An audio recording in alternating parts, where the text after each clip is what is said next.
السلام علیکم ورحمۃ اللہ وبرکاتہ۔ امید ہے آپ سب خیر و عافیت کے ساتھ ہوں گے، ایمان کی حالتوں میں موجود ہوں گے، ماہ رمضان مبارک کی بہت سی برکتیں اور فضیلتوں کو حاصل کر رہے ہوں گے۔ رمضان مبارک کے آخری عشرے کو بہت زیادہ فضیلت حاصل ہے۔ اس کے آخری دنوں کا ایسا کمال وظیفہ جو آپ کی زندگی کو بدلنے کے لیے کافی ہے، آخرت میں آپ کو سکون دینے کے لیے اور دنیا میں بھی آپ کے اور آپ کے گھر میں دکھوں اور غموں کو نجات دلانے کے لیے کافی ہے۔ آپ کو راحت اور سکون حاصل کرنے کے لیے یہ جو عمل ہے بہت زیادہ پرتاثیر اور پاورفل ہے۔ جو بھی آپ کی تمنائیں ہیں، آپ کی خواہشیں ہیں، آپ چاہتے ہیں کہ وہ پوری ہو جائیں۔ آپ کے گھر میں کسی بھی قسم کے لڑائی جھگڑے ہیں، آپ چاہتے ہیں فساد ختم ہو جائیں، یہ جو عشرہ ہے یہ آپ کی دوزخ سے نجات کا ذریعہ بھی ہے، جو آپ کو ہر دکھ غم پریشانی سے نجات دینے کے لیے کافی ہے۔ آپ نے کامل یقین عقیدے کے ساتھ اس عمل کو کرنا ہے۔ جو بھی آپ کی دعا ہوگی اللہ پاک اس کو ضرور قبول فرمائے گا، دنیا اور آخرت میں آپ کی زندگی کو بدل کر آپ کو سکون و خوشیاں عطا فرمائے گا۔ ویڈیو اچھی لگی ہو تو لائک شیئر ضرور کریں اور میرے چینل کو سبسکرائب کرنا مت بھولیں۔ رمضان مبارک کے آخری عشرے کے بارے میں چند احادیث ملاحظہ کیجیے اور ساتھ ہی آپ کے ساتھ پاورفل وظیفہ شیئر کیا جائے گا۔ حضرت عائشہ صدیقہ رضی اللہ تعالیٰ عنہا سے روایت ہے کہ رسول اکرم نور مجسم صلی اللہ علیہ وآلہ وسلم رمضان کے آخری عشرے میں اتنی محنت اور کوشش کرتے تھے جتنی دوسرے دنوں میں نہیں کرتے۔ ایسے ہی ایک اور حدیث میں ہے کہ آپ نبی پاک صلی اللہ علیہ وآلہ وسلم آخری عشرے میں اعتکاف کیا کرتے تھے۔ آخری عشرے کی فضیلت جو ہے وہ بہت ہی زیادہ ہے۔ اس میں لیلۃ القدر بھی پائی جاتی ہے، بہت فضیلت والی رات ہے جس میں عبادت کرنے کا ثواب جو ہے وہ ہزاروں مہینوں سے زیادہ ہے۔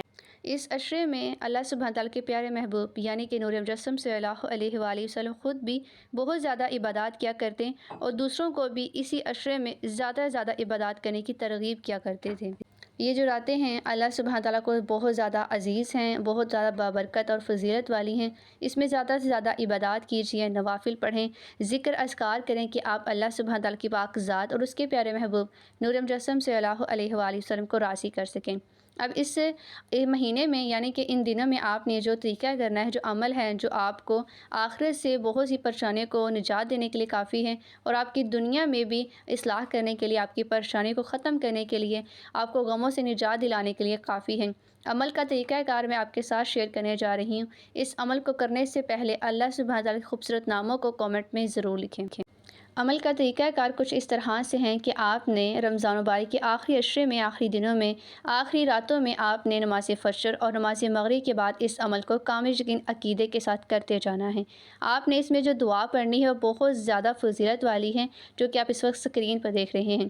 اللہم اجرنی من النار، یہ دعائیں آپ نے نماز فجر نماز مغرب کے بعد پڑھنی ہیں، یعنی کہ جیسے ہی آپ نے فرض پڑھ لیے تو اس کے بعد آپ نے اس دعا کو کم از کم 7 مرتبہ پڑھ لینا ہے۔ اللہ سبحانہ تعالیٰ کی پاک ذات اس دن یا رات مرنے پر اسے دوزخ کی آگ سے بچا لے گا۔ یہ 10 دن یا 10 راتیں کسی بھی لمحے اس دعا کو کم از کم 100 مرتبہ آپ پڑھتے رہیں۔ کوئی بھی آپ کی پریشانی ہے، دکھ تکلیف ہیں، آزمائشیں ہیں، وہ سب ختم ہو جائیں گی، آپ کے گھروں میں سکون، پیار اور محبت پیدا ہوگا اور دوزخ سے بھی اللہ سبحانہ تعالیٰ کی پاک ذات آپ کو بچا لے گا۔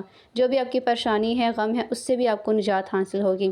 جس بھی حاجت کو لے کر، تمنا کو لے کر آپ اس عمل کو کریں گے، یعنی کہ اگر آپ دوزخ کی آگ سے بچنا چاہتے ہیں، اللہ سبحانہ تعالیٰ کی پاک ذات کی ناراضگی سے بچنا چاہتے ہیں، اللہ پاک کے قہر سے آپ بچنا چاہتے ہیں، تو بے شک اللہ پاک کی جو ذات ہے وہ آپ کو اپنے سائے میں ضرور رکھے گا۔